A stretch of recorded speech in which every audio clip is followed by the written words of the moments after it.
Дашрабдан Батыжабе. Горные орлы. Роман. Перевод с бурятского Николая Ершова. Москва. Современник. 1978 год. 272 страницы. Продолжительность аудиокниги 7 часов 28 минут.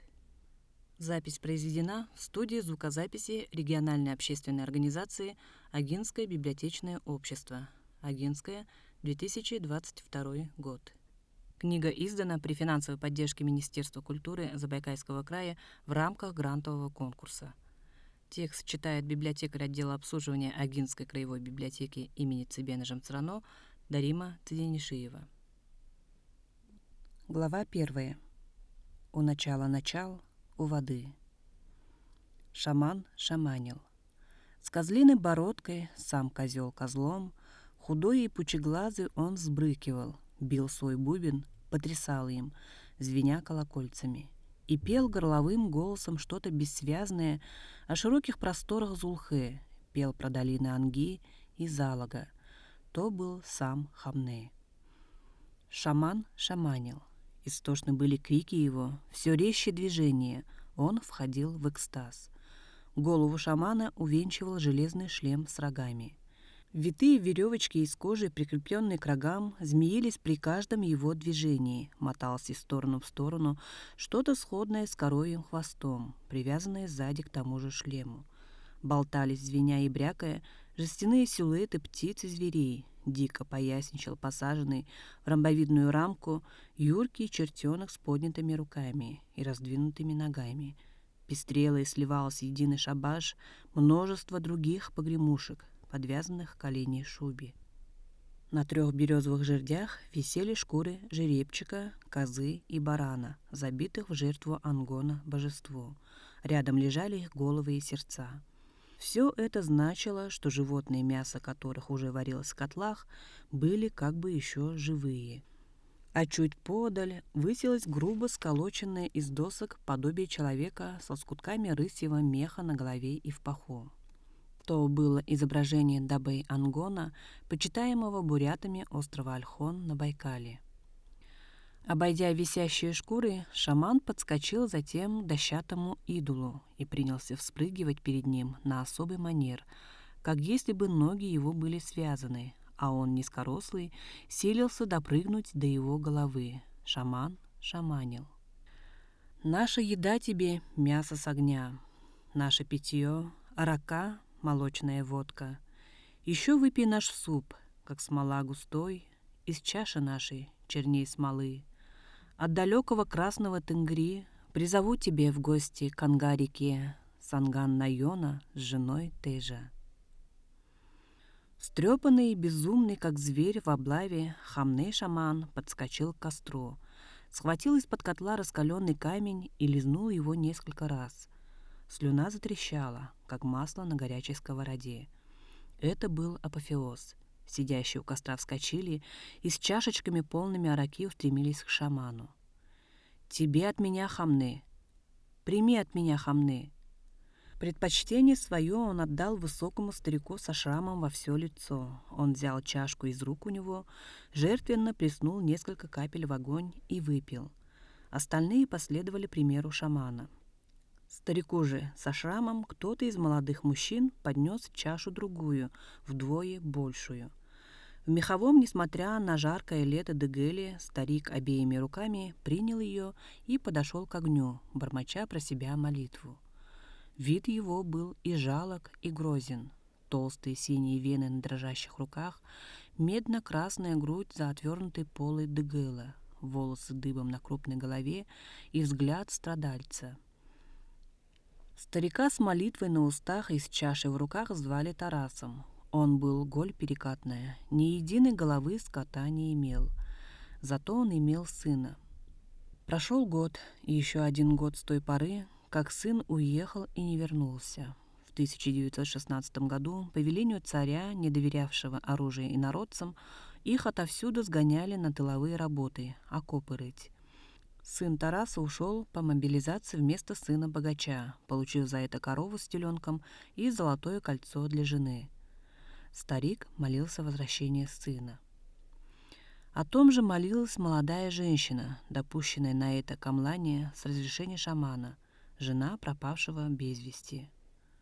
Впрочем, жена ли? Может, уже вдова? Вот уж и царя самого свергли, другая власть пришла, и ту свергли. Между прежней властью и новой война пошла огнем и железом, а суженого все нет как нет. Где же ты, Ботанова? Куда пропал любимый муж? Вернешься ли? Вернись. Шаман шаманил. Но краем глаза он следил между тем за этой женщиной и за вышкаленным молодцом в хромовых сапогах. Тот стоял рядом с женщиной и время от времени посматривал на нее сбоку. Был он сын богача, тот самый, вместо которого ушел в неизвестность Ботанова. Что же до остальных, то они смотрели только на шамана. Им казалось, что Хамне не ходит и даже не скачет по этой поляне на берегу реки, а летает над нею. Шаман — профессия, а у всякой профессии есть свои секреты. Лизнул раскаленный камень? Какой пустяк. Когда забивали в жертву жеребчика, он от толстой кишки его отрезал кусок и незаметно для всех надел себе на язык. Можно не раз и не два провести таким языком хоть по железу каленому, имея только навык. Кусок той кишки он потом сживал и проглотил в закуске караке. Люди глупы. Сколько раз Хамне не показывал этот свой фокус, никто его не уличил. Даже русские христиане, которым с иноверцами грех было якшаться, и те приглашали Хамная. Ловок был шаман. Когда мясо сварилось, в деревянных корытцах стали разносить его гостям, сидевшим вокруг костра. В берестяных туисках ставили перед ними квашеное молоко, саламат и другие угощения, разносили араку. По обычаю, малую толику уделив огню от каждого блюда, гости чинно ели.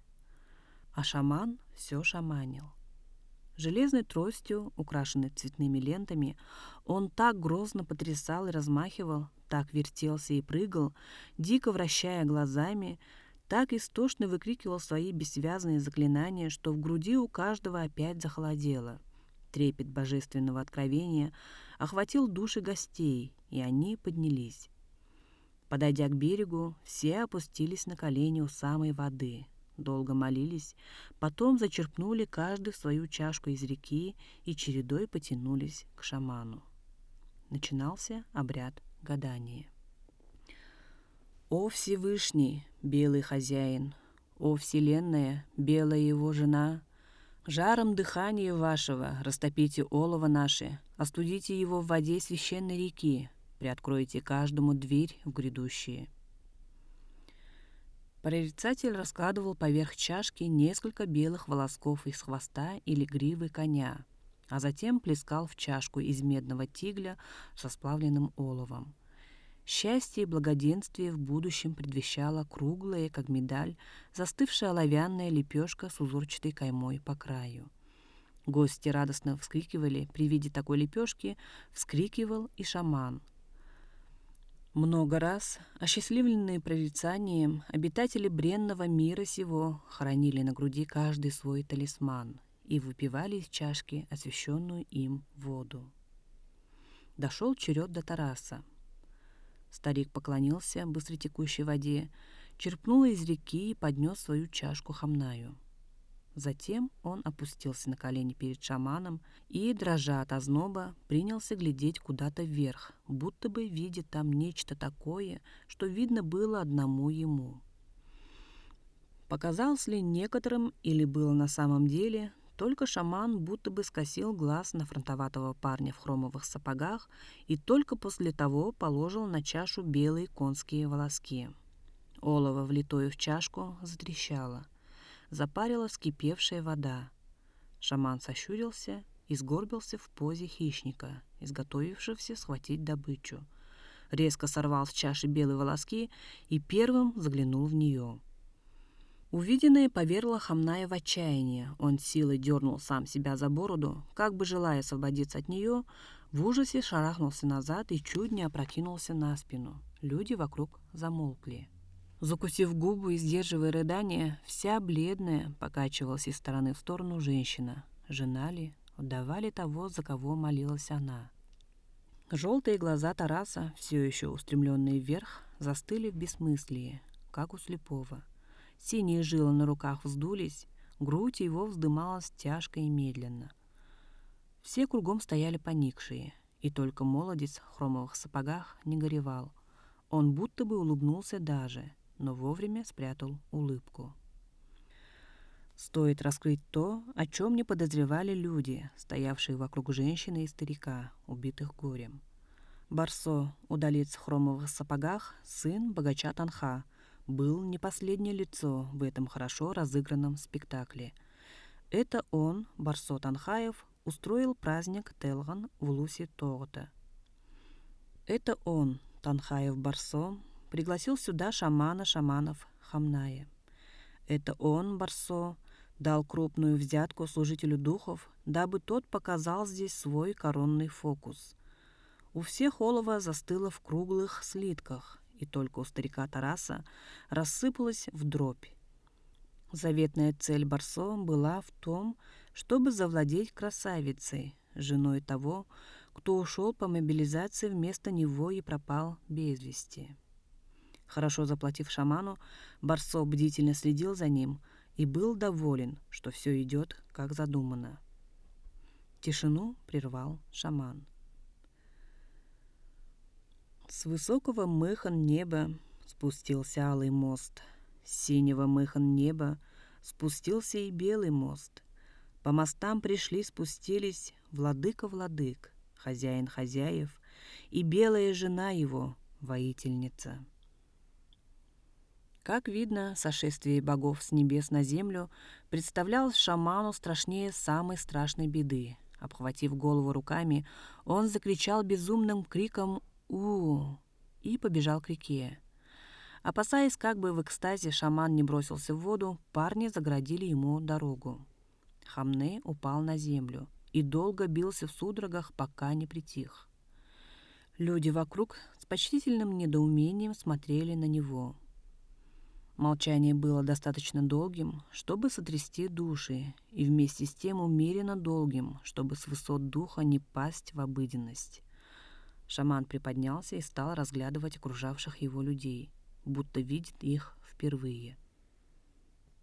Увидев Тараса, он шарахнулся от него, как от чумного. «Ты!»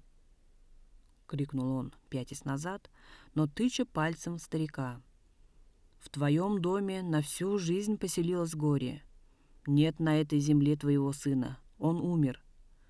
Но двери дома твоего навсегда открыты для смерти. Как выйти из горя? Научи!» — взмолился старик Тарас. «Как отвести беду?» «Уйди из дома, перейди в дом соседа. Сосед твой с молодым сыном счастливо живет». Как ни шаманил шаман Хамне, как ни напускал туману, жестокая и подлая явь обнаружила себя. Все повернули головы в сторону Барсо, затем в сторону женщины. Удалец в хромовых сапогах потупил голову. Шаман затрусил бочком и находью куда-то прочь в сторонку. То был конец торжества. Все стали расходиться. Угар праздника разом осел, будто солнце, выглянувшее из-за туч, кратко озарило собой мир и скрылось. Все стало буднично. Зазвякала посуда, погружаемая на телеге, зафыркали кони, впрягаемые в оглобли, заскрипели колеса. Вскоре на поляне остался от торжества лишь костер, тлеющий головешками. Старика Тараса, деля его горе, посадил кто-то в свою телегу. Он сидел поникший, молчаливый. А позади с плачем навзрыд несчастная жена его сына вела на поводу запряженного в телегу старого карего мерина. Он едва переступал. Дорога пошла чуть под уклон. Женщина села в телегу, притихла, забылась. Но тут по обеим сторонам от себя увидела она двух всадников на резвых конях. «Не горюй, Алтаргана, слезь-ка с телеги. Этого лентяя твоего мы сами доведем до Улуса». Молодецкий, перегнувшись в седле, Барсо заглянул в лицо женщины. Был он приветлив, заботлив, как брат родной, но та едва взглянула на него и опять погрузилась в себя. Барсо спешился, остановил телегу, и не успела Алтаргана сообразить, что к чему, как Барсо легко подхватил ее на руки и посадил в седло. «Скачи домой, догоняй вон девушек. Мы отведем твою карьку». Барсо стегнул своего рысака вожжой, и тот с места в галоп понес всадницу по степи.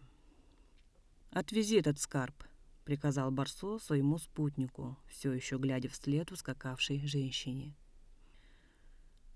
«Хорошо, хорошо», — с готовностью закивал тот и живо соскочил с седла, вытирая пятерней лицо, круглое, как луна в полнолуние.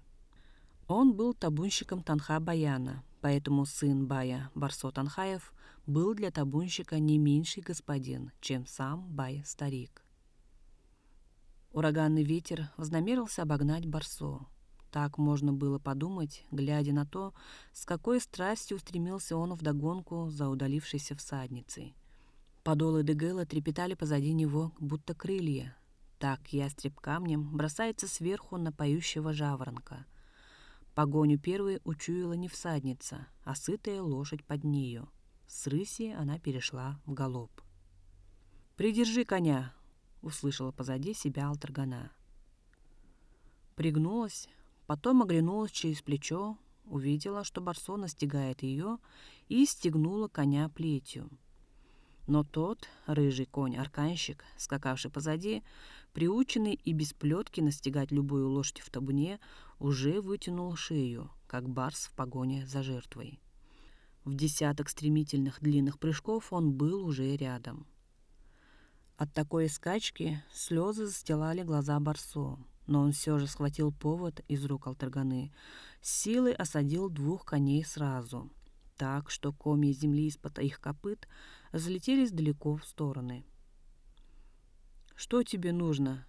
Отпусти поводья, или я пешком пойду». Барсо смирился. Он улыбнулся даже. Правда, улыбка на этот раз вышла у него не столь лучезарная, как до того. «Не сердись. Ну, не сердись. Разве Барсо не искренен? Разве не ласков?» Он наклонился в седле и обнял Алтаргану. Но рука его сама собой потянулась к груди женщины. Губы приблизились к ее лицу. «Что ты делаешь? Как ты смеешь?» «Я пошутил».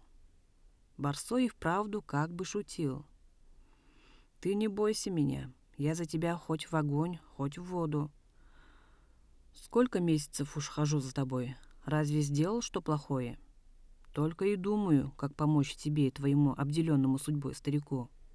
А Батан-ава твой не вернется, не жди. Тебе, красавица моя, не чахнуть надо, а забыть прошлое и цвести, как цветок. Разве мы с тобой враги? Мы одного рода люди, одной крови. Не вечно живем под солнцем. Надо брать от жизни все, что она дает. А то вот схватят нас с тобой эти вороны». «Какие вороны?» «Красные. Весь свет сбаламутили, отродья чертей». Ехали шагом, и табунщик в телеге, нещадно хлестая каурова жеребца, вскоре догнал их. Конь едва плелся. «Поддай еще этой кляче», — приказал Барсо. «Не отставай от других. Привезешь, свали там эти чашки-плошки». Лунолицый парень хлестнул коня, тот затрусил рысцой, а всадники продолжали свой путь молча. Степные цветы кланялись ветру, вокруг был покой и простор. Шамана Хамная видела прежде? Редкий человек. Он от неба родился. Алтаргана молчала, а Барсо невольно улыбнулся, вспомнив гадание. Наливая олово в чашку Тараса, шаман лил его не струйкой в одно место, а ловко разбрызгивал меж конскими волосками. Так рассыпанное оно и застыло. Рассказывают, в одной семье незамужняя девушка оказалась беременной и боялась родить ребенка дома.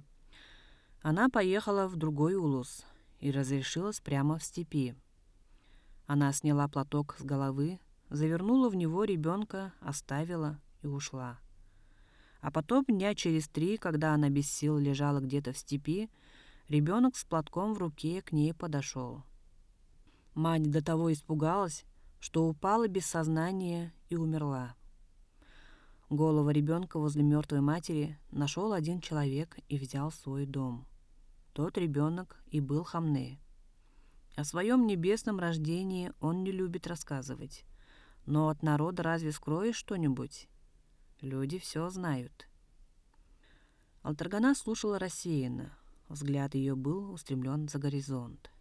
Барсо принимал это за почтительное удивление перед богодухновенной особой шамана, но он ошибался. Алтаргана думала о другом. Цветущий степной простор живо напомнил Алтаргане ту далекую весну, когда она встретилась со своим суженым. Батан-ава приехал в Бургузин, где среди бурятов из рода галзутов в улусе Харамадун жили и его сородичи из шанойского рода. Едва он приехал, слух прошел. Из-за Байкала гость. Не только из Харамадуна, но также из соседних улусов собралась молодежь на Йохор на вечеринку. У сиротки Алтарганы был единственный халат, да и тот весь в заплатах. Спасибо подружке, дала ей свой. Развели большой костер, пошло веселье. Высокий, широкоплечий парень в белой рубашке и в сапогах был приветлив со всеми. Нарядные девушки шушукались меж собой, беспричинно громко смеялись, то и дело бегали перед ним. Каждая хотела обратить на себя его внимание. И только Алтаргана скромно сидела в сторонке, не сводя глаз гостя из-за Байкала. Батан-ава подумал, не обижена ли она, и сел с ней рядом. Есть моменты, которые потом, по прошествии долгого времени, человек осознает как звездные минуты жизни. Судьба уже соединила узами любви двух людей на этом Йохоре. Вот что произошло, едва Батан-ава подсел к Алтаргане. В ту ночь не спал Батан-ава, все думал о черноглазой красавице. Утром он отправился к ней в дом, но ее уже не было. Ушла с отарой. Эту отару еще издали увидел он на северном склоне Баргузинской долины, на которой цепью высились сопки-гольцы. Белые облака, которые ночевали, прильнув к этим сопкам, с восходом солнца стали медленно расходиться и подниматься вверх. Все шире открывался простор земли, такой несметно богатой земли, что только люби ее, только радуйся. Все живое в Баргузинской тайге, всякий охотник знает это, ликовало сейчас. Черный соболь грациозно перелетал с дерева на дерево. К тучным травам потянулись олени, лоси, дикие козы. Несчетное множество зайцев петляли сейчас по светлым полянам. Вышли на охоту волки, рыси, каланки. Хозяин тайги, медведь, жировал на обильных кормах. Тут все ему было впрок. Кедровый орех, брусника, черника и прочая ягода, грибы хоть косой коси. Как радостно шагать по росным травам на заре нового дня. Как отрадно утолять жажду счастья, не вдыхать, а пить этот воздух, щедро сдобренный духом пихты, багульника, луговых цветов, купаться в волнах этого воздуха, чуя, как растет и ширится в душе твоей что-то необъятно широкое, что-то недостижимо высокое. Не исчерпать и не выразить чувство слитности человека с его родиной. Нет таких слов, потому что на все и вся тут одно только слово — любовь. Отара, скучившись тесно, шубой покрыла собой склон долины. Но почему нет чабана? Как не оглядывался, не озирался Батан-ава, ни души вокруг. А между тем Алтаргана была совсем рядом. Вчера на Йохоре красный халат подруги хорошо ее выручил. А нынче в прежней своей латаной-перелатанной одежонке она, устыдясь бедности, спряталась в кустах тальника и оттуда следила за гостем. «Ну, что же, красавица?» — усмехнулся про себя Ботанова. «Авось сама покажешься». И стал поворачивать отару в обратную дорогу, к Улусу. «Оставь, пожалуйста. Куда ты гонишь овец?» Вон она. Как в воду глядел Ботанова. Не ошибся. Распахнув руки, он с ликованием в душе побежал ей навстречу. «Почему ты спрятался от меня?» — спросил он, крепко держа ее в объятиях. «Не хочешь сказать?» «Знаю и так». Он засмеялся, чуть отстраняясь, чтобы заглянуть ей в глаза. «Думаешь, я богаче тебя? Вот эти сапоги я взял у соседа. За это я должен ему на целую зиму дров нарубить. Как ни перекинь с ладони на ладонь, с какой стороны ни глянь, все у них было друг другу родственные. Оба они батраки, оба сироты, но сердце их было богаче любого богатства и бились в лад. «Ты вправду любишь меня?» — спросила Таргана. Ботанова в ответ лишь крепче прижал ее к себе. «Если есть Бог, то почему он так устроил? У меня халата нет, у тебя сапог. А те, кто не работают, не знают, куда добро девать. Почему?» В ту пору Ботанова не имел охоты вдаваться в такие рассуждения.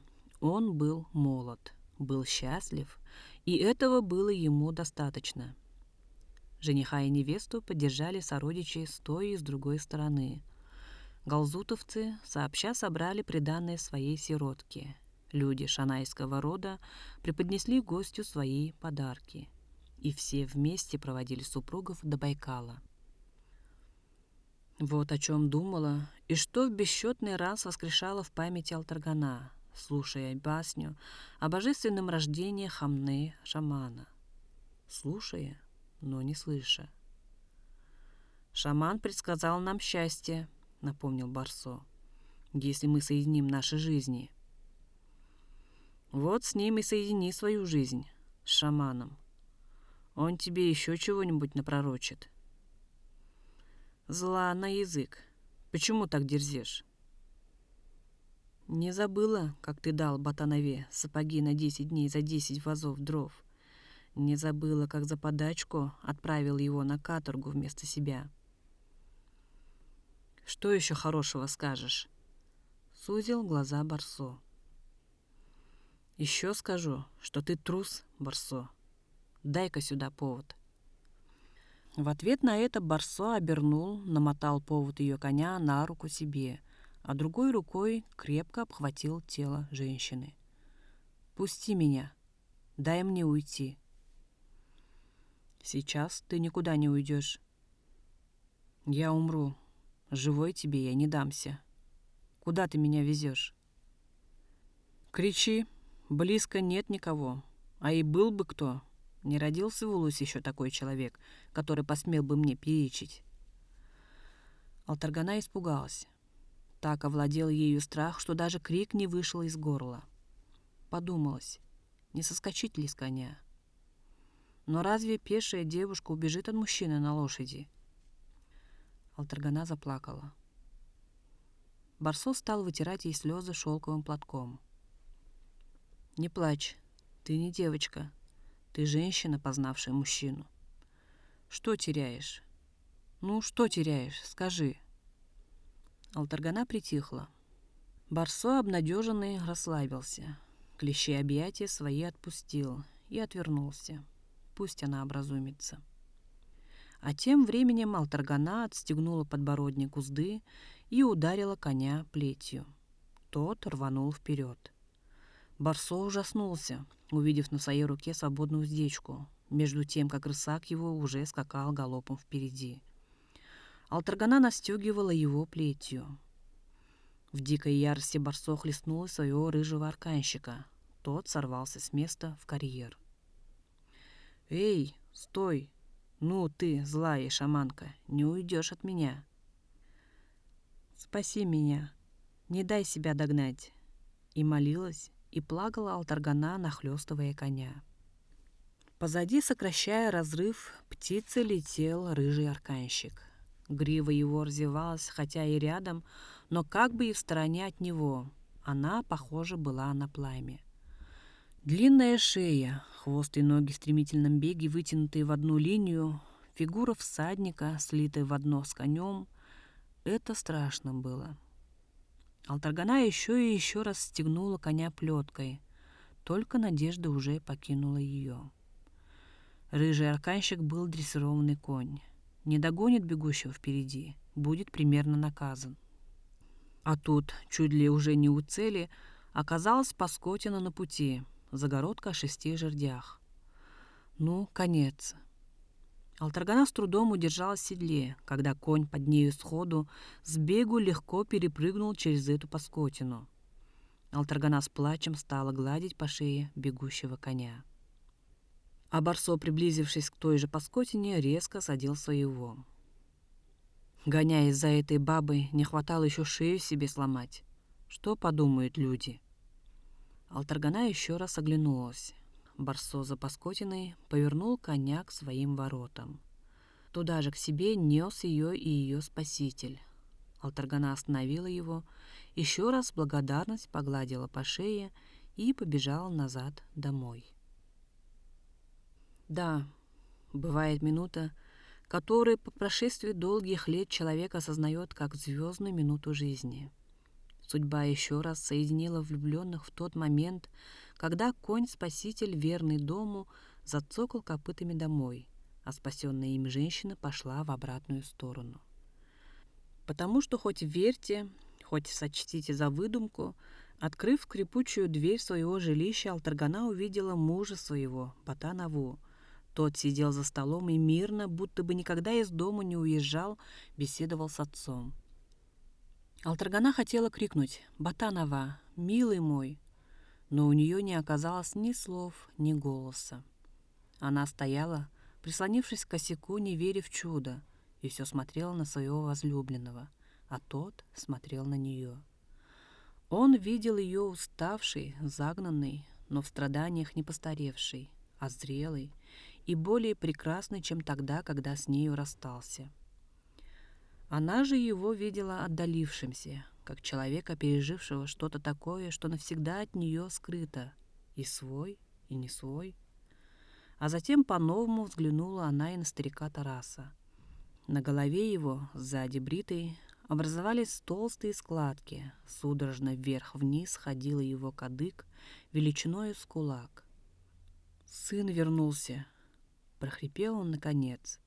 «Человек не может страдать всю жизнь». И еще раз, теперь уже в последний раз, помешало им Барсо.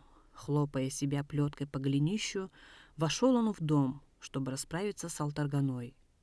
Та, обернувшись, глянула на него спокойно и слегка посторонилась, чтобы он, Барсо, мог видеть 2 сидящих за столом людей. Узнав Бата-Наву, Барсо обомлел. Медленно-медленно стал он пятиться назад. Затем, одумавшись, повернулся и ринулся бегом. «Потом», — отстранила мужа Алтаргана, чуя, что если он сейчас обнимет ее, то сердце ее не вынесет счастья. «Ты устал. Тебе надо умыться».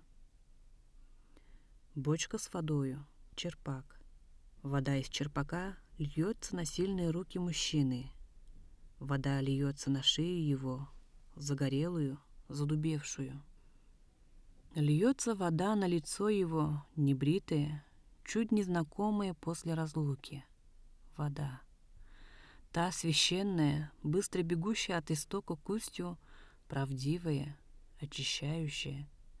И та, отторгнутая от реки, остановившаяся в чашке лжепророка, и вот это, в бочке возле жилища, благословенна будь всякая вода.